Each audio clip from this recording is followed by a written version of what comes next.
apart from just applying skepticism and critical thinking to what I believed, the biggest reason that I'm an atheist is because of crickets, because of divine hiddenness. I spent a long time sincerely trying to get God to answer anything.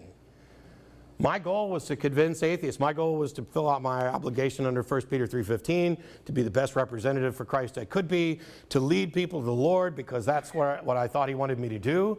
And every time I came up with a problem, I'd be like, okay, God, I'm stuck.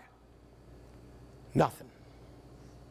Okay, let me go ask my uncle, who was a medical missionary in Thailand and the most spiritually wise person in the family.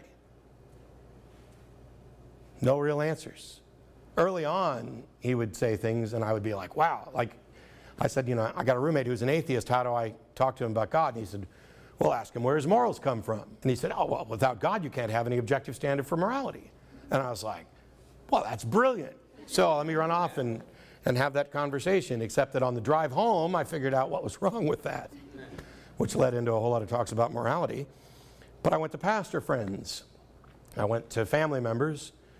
I went to internet forums, and what I kept finding is the arguments against were always stronger and better than the arguments for. The arguments for always had some fallacy or some premise that you had to accept first. That's why Sai and those others argue from the standpoint of presuppositionalism. You have to have a God in order to think rationally.